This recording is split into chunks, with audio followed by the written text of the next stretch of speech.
రంగారెడ్డి జిల్లా చేవెళ్ల ఆర్టీఓ కార్యాలయంలో joint collector Chandra Reddy సమావేశం నిర్వహించారు. రాష్ట్రంలో నేటి నుంచే ఓటర్ల ఇంటింటి గుర్తింపు ప్రక్రియ ప్రారంభమైందని, దీనిపై ఓటర్లు అవగాహన కలిగి ఉండాలని ఆయన సూచించారు. ప్రజాస్వామ్యంలో ఓటు హక్కు ఎంతో విలువైందన్న జేసీ 18 ఏళ్లు నిండిన ప్రతి ఒక్కరూ ఓటరుగా నమోదు చేసుకోవాలన్నారు. బిఎల్ఓలు ప్రతి ఇంటికి 3 సార్లు వచ్చి వివరాలు సేకరిస్తారని, ఓటర్లు భయపడకుండా సరైన సమాచారం అందించాలని కోరారు.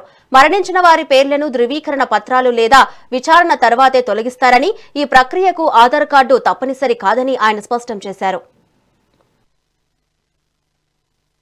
2002లో వాళ్ళు కానీ వాళ్ళ పేరెంట్స్ కానీ ఎవరైనా ఉండొచ్చు, ఆ మ్యాపింగ్లో మిస్ అయిన వాళ్ళకి ఫారం ఇచ్చేసి ఆ ఫారంతో పాటు మీ ఎవిడెన్సెస్, డాక్యుమెంటరీ ఎవిడెన్సెస్ ఎన్ని ఉన్నాయి మనకి 12 డాక్యుమెంటరీ ఎవిడెన్సెస్లో ఏదో ఒక డాక్యుమెంటరీ ఎవిడెన్స్ తీసుకొని వాళ్ళకి ఫస్ట్ ఫారం ఇవ్వడం, ఆ ఫారం ఫిలప్ చేయించడం, మళ్ళీ కలెక్ట్ చేయడం. సో 3 దఫాల్లో బిఎల్ఓ విజిట్ చేయాలి. ఏది హౌస్ టు హౌస్ విజిట్ చేయాలి, ఆషామాషి కాదు. అందుకే మీరు బాగా పబ్లిసిటీ ఇవ్వాలి. డెమోక్రసీలో అందరి రోల్ ప్లే ఉంది. తర్వాత అది ఎందుకు గాను పొలిటికల్ పార్టీల మీటింగ్ కూడా పెట్టడం జరిగింది. డిస్ట్రిక్ట్ ఎలక్షన్ ఆఫీసర్ ఇప్పుడు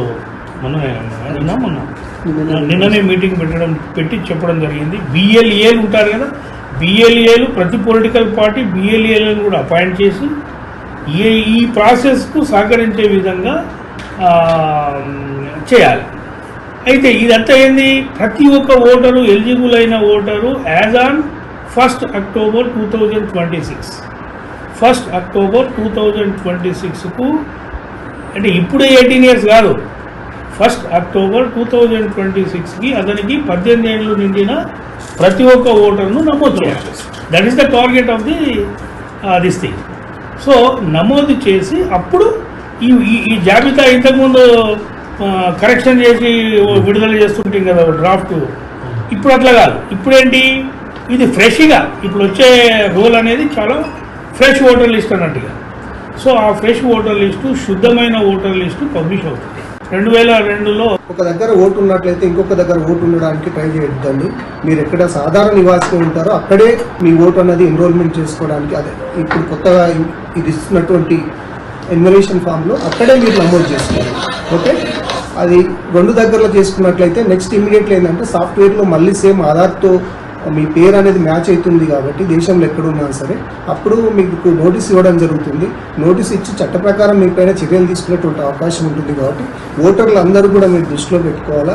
ఇది కీలకమైన ఘట్టం, రొటీన్గా చేస్తున్నది కాబట్టి ఎస్ఐఆర్ అనేది ప్రత్యేకమైనది కాబట్టి దీంట్లో ఏ తప్పులు చేసినా ఉద్యోగులకు సార్ అన్నట్టు, అదేవిధంగా ఓటర్స్కి అందరికి కూడా చట్ట పరిధిలో ఉంటారు కాబట్టి అందరిపైన చర్యలు తీసుకునే అవకాశం ఉంటుంది. కాబట్టి దీనికి అందంలో పెట్టుకోవాలని విజ్ఞప్తి చేస్తున్నాను.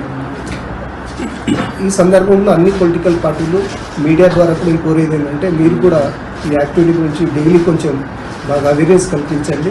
ఓటర్లు ముందుకు వచ్చి దీనిపైన చెప్తే ఓటర్లకు కొంత అవగాహన కల్పిస్తే అందరు నమోదవుతారు. ఎలిజిబుల్ ఉన్న ఒక్క ఓటరు కూడా ఓటర్ లిస్టులోంచి పోవద్దు ఉద్దేశం. అదేవిధంగా ఎలిజిబుల్ లేని వ్యక్తి మన ఊరికి సంబంధించినటువంటి ఓటర్ లిస్టులో ఉండొద్దు. ఈ 2 కాన్సెప్ట్తో మనం కానీ ప్రజాప్రతినిధులు కానీ ఒక సింగిల్ ఎజెండాతో పనిచేయాలని చెప్పి విజ్ఞప్తి చేస్తుంది. ఒక దగ్గర ఓటు ఉన్నట్లయితే